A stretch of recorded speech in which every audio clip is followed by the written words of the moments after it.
Yep, it's true. The government took my house. But you know what? It turned out to be one of the greatest blessings to ever happen to me. Yep, this is true. The Philadelphia Redevelopment Authority took my house by this right. It's called eminent domain. And what that is that when they're trying to redevelop in a certain neighborhood and they see that these particular homes are fit for what they're trying to do in terms of the new homes or commercial space, they'll hit you with the letters and state that, hey, you're in a place where we basically need it, and we're taking you home, and there's nothing you could do about it. Now, of course, they offered some monies to me and the neighbors, but some people has been there for years and they fought and they didn't want to go. But me, on the other hand, it's a different story. Stay tuned. If this is your first time viewing my videos, good morning, good afternoon, good evening. My name is Keith, and this is Let's Go Moody, Let's Go. So yeah, let me finish up with the eminent domain. Now, I told you that the government, they decided to take my home. And they did offer me some monies to make that move. Now, me, on the other hand, I was willing to do that because, I didn't spend years there like a lot of my neighbors. They spent their lifetimes at these properties. So, I get why they didn't want to move. But for me, I was willing to take the money and run. And I'm going to share with you why and give you the backstory. Now, the backstory on why I was so motivated to sell my house and not give up a fight is because I purchased the house for $1,500. And I lived there. And let me back up a little bit on how I got the house. Now, I purchased the house as a shell. The shell was it was a 3-story house, single family dwelling, but the local drug dealers had purchased this home through their bodyguard. And they was turning this place into a commercial facility where, they wanted to start selling real estate and use that as office space. So long story short, the drug dealers all got caught up in whatever it is that they do, and they all went to jail. So the thing that they did was they used to put a lot of their vehicles and properties in the bodyguard's name, I guess to keep them clear in case any indictments come up. So me and the bodyguard, he was an older gentleman, I'll leave his name out, but he took a liking to me. And he says, hey, listen, I have a property for sale. He says, I don't want to sell it to none of the other guys around here because they'll probably just turn it into a drug house. But you seem like a young man that will probably do something constructive with it. So I was like, cool. I was still living with my mom. And I was like, yo, this would be a great opportunity for me to, have my first house, whatever, and just, be able to leave my mom's house. So I asked him, let me check it out. So we went through, I looked at it. Oh man, it was still like in this skeleton stage in terms of like, if you ever look at a construction site and you'll see like the house just have wood and things of that nature. It was like when you first walk in, I could look up and see the second floor. There was a big bay window where I could, oversee the neighborhood. It was nice. I mean, it looked really crazy to the average person, but I saw potential as an artist. and I said, yo, yeah, I'm interested. I want it. So he was like, okay. I said, how much do you want for it? He says, 1,500. I said, are you kidding me? He says, nah. And it just so happened that I had just came back from, I think this was a Saturday Saturday afternoon when we was talking, but that Friday night I had went to Atlantic City at the casino, and I was gambling. I won a little bit, and I had the remainder that I had left over. I think I had about $1,800 on me, and he told me it was 1,500. I said, say no more. Gave him the 15 right off the top. Wrote me up a receipt. Then we went through the stage of going to the realtor to make sure that it was clear title, things of that nature, taxes and all that. And boom, I was a homeowner. So now, I told my mom that I purchased it. I showed it to her, and she's like, wow, congratulations, but it looks like it needs a lot of work. So I said, yeah, this is true. So mind you, I had a 9 to 5, so I didn't have a whole bunch of money to put into this like normal people that get real estate and rehab it. So with every paycheck, I would add, some monies buying this, buying that, compound, paint, sheetrock where need be, plumbing, things of this nature. And I'm doing everything virtually by myself, but I did hire a handyman from around the neighborhood that was assisting me with a lot of the structural things that I couldn't really do. I could do a lot of the cosmetic stuff, but major stuff, I would, farm that out to people that was more experienced than I was with this type of work. So I was doing that for a while, but then it was like taking me forever. So I said, you know what? I really just got to move out of my mom's house and commit myself to getting this property completed. If not, I'll keep dragging my feet and it'll never get done. So I told my mom, yo, I'm going to move out. I'm going to move in there. And of course, she tried to convince me that it probably wouldn't be safe for me to do that because of how it looks and whatever. But I did it anyway. And I'm glad that I did. I mean, I started out with a, what do you call those, a blow-up bed. I made sure that I addressed the kitchen first, the bathroom, and then I had turned it was 3 levels. I turned the entire 3rd floor into my bedroom. And so I completed those 3 things. And then every day I just knocked off something here and something there, and boom, before you know it was complete. And I wish I had pictures to show you, but once I completed it, man, this thing, although it was in a neighborhood that wasn't the best of neighborhoods, but once you came inside, what I created in terms of my eye and my taste, it looked like you were somewhere like a luxury loft, if you will. And yeah. So back to the story with the eminent domain. So I lived there for a while, got everything up to as normal. Everybody was impressed on what I did with the property. And then out of nowhere, boom, here comes the Philadelphia Redevelopment Authority. And they're saying that, we need this house. Okay. So I says, not ever knowing, how this thing go. I said, so what does this entail? Where am I going to go?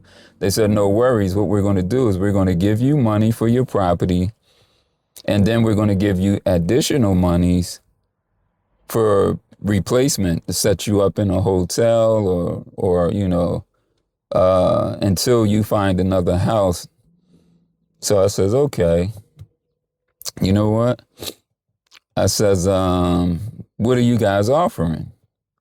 So they said that we were going to give you $32,000, and then the remainder, which would have brought it to like 53,000 altogether for the complete move. You know, the 32 for the house, and the remainder of the monies would be for your, you know, troubles and you finding another place to stay.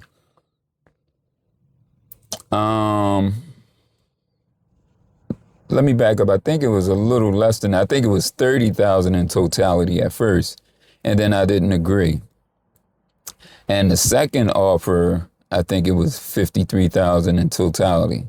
Now, I said that now I owed taxes on it, and I think I owed some monies in terms of water or whatever, because I think you take that over when you purchase a property. You're responsible for the water bill. So it was pretty substantial. So I said, you know what? Instead of playing this game on me, I probably could have got way more, but keep in mind, I only paid $1,500 for the property. So I said, you know what? I'll take it. But before I took that, I was already looking around for other houses. I didn't want to utilize that staying in a hotel situation, because that would have prolonged me in terms of establishing myself at a new place. So I found two places, and I found two places. This is in Philadelphia. One was in a section that they call Winfield, and then another section was called Overbrook by Overbrook Farms. This Overbrook Farms is a place where a lot of affluent people were living. Muhammad Ali lived around in this location at one time. Kobe Bryant grandmother lived at this place at one time. Patti LaBelle, I believe her brother, she was there, and her brother still lives around this location. I'm sorry. But it was it was narrowed down to these two places. The one in Winfield, at the time, I think they wanted $150-something thousand. And the one in Overbrook, now mind you, I'm going back, about 22 years now. And the one in Overbrook was about 90,000. So the one in Winfield was a 4-bedroom, pretty big, spacious house. And the one in Overbrook was a 3-bedroom. I really liked the one that was in Winfield, but the only thing that deterred me from moving forward with that purchase was the realtor. He was an older gentleman, and I just didn't like his treatment. He kept questioning on how I was going to be able to afford this house. And I already told him that, listen, I'm bringing $53,000 as a down payment towards a house that's $155,000. So it don't matter what I make at my job or my credit. You know what I'm saying? That's a large, substantial down payment. So to scratch that, I said, you know what? I didn't like his attitude or his, how he was dealing with this whole situation. So I nixed that. And I went with the house in Overbrook. And actually, this was like the first sale of this young lady's. She was a new realtor. So the fact that this was her first sale, and I really did like this house. It actually spoke to me more than the one that was in Winfield. So I said, you know what? Let's move forward with that. So I did. We made closing on that. I put the whole $53,000 towards it. And a lot of people was like, yo, man, that's crazy. They just gave you $53,000, man, and you didn't buy anything. And I said, no. I was thinking that I wanted to hurry up and, finish paying this. Because actually I put more. If the house was 89.9 and I'm putting 53,000, I actually put more money towards the house than the banks did. And I knew that if I started to spend that money, I would have went through it so fast. You know what I'm saying? Cars, jewelry, girls, clothes, whatever, trips.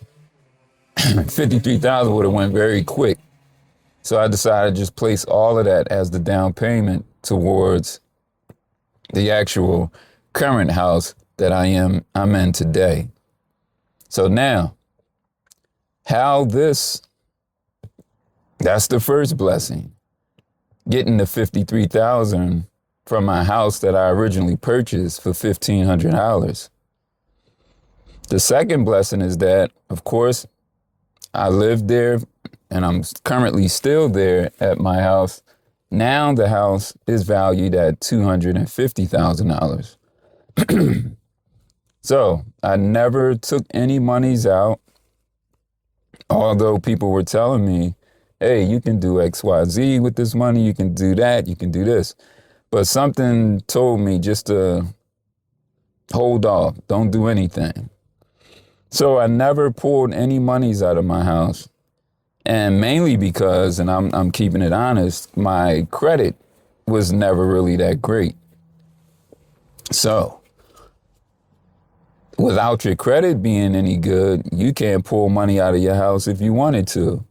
And if you are able to, your interest rates would be so high that it probably wouldn't even be a good idea for you to do that. So I waited. And in the midst of it, life happens, everything is good. But then an unfortunate thing happened 2 years ago. My father, he passed away. And when he passed away, that was a challenging time for me. But he left some property. He willed some property to me. He owned a 4-bedroom house, a single family dwelling, and he also owned a triplex. But now the thing with the triplex, now the single family dwelling, the 4-bedroom, he owned that outright. But the triplex, he took out a reverse mortgage some time ago. And whatever monies that he and his wife took out at the time, it incurred interest. So long story short, I think there was $130,000 that was left to be paid on the reverse mortgage. So the second blessing comes in, whereas though now I did the necessary things that I had to do in terms of getting my credit to where it needed to be. So now I can pull monies out. Mind you, the current house that I'm staying at was valued at $250,000. So I said, you know what? Yes, he did will it to me, but in order for me to get complete control of the triplex, that tab had to be paid $130,000. So what I did was I pulled money, refinanced my home that I stay at, and I pulled the monies out and I purchased the triplex, paid for it outright. But now, of course, I have a bigger monthly bill because before, let me back up some. Believe it or not, for me to stay in this neighborhood, and I know I probably had the lowest mortgage payment in my neighborhood. To put it short, I was paying $250, right? That's unheard of. But with, taxes, insurance and all that, it brought me up to about $450 for my monthly mortgage. But now, since I did the refi, it went up to around $1,700 now. But now look at what I've obtained. Now I still have my house that I'm in that's still generating equity. I now have a free and clear house, and I have a free and clear triplex. So now the in totality, the triplex is coming in at, I believe it's around 600,000, and the 4-bedroom is coming in at I think that's around 400. So we looking at what? Close to or $1 million worth of holdings in terms of real estate. So you see how I say that this government takeover of my homes actually turned out to be one of the greatest blessings in my life. But we'll see what happens in the future, because my plans is now I'm converting the single family dwelling, the 4-bedroom, into a 7-bedroom rooming home. And of course, the triplex is already established, and that already had tenants that was already in there generating income. So that although my mortgage payment is substantially higher than it was before, my tenants are actually paying for me to stay at my home for free. So sometimes, or oftentimes, things never happen to you. They always happen for you. This is why I always try to preach that type of affirmations and just staying positive, because good things happen. You know, it's an old cliche, but good things do happen to those who wait. And that just means patience. I mean, having patience is truly a superpower. So, thank you. I hope you guys enjoyed that story. It's a real story. In fact, I actually created a ebook that you can purchase. I'll leave the link at the bottom of this video. And hopefully this could help you if you're ever in this type of situation. And, you know, you don't panic, because sometimes, or oftentimes, great things happen. So, again, thank you very much for taking your time out to view this and listen to my story. Again, everything that we do in life, we do it twice. First you think it, then you do it. Let's go, Moody. Let's go. Take care. Bye-bye.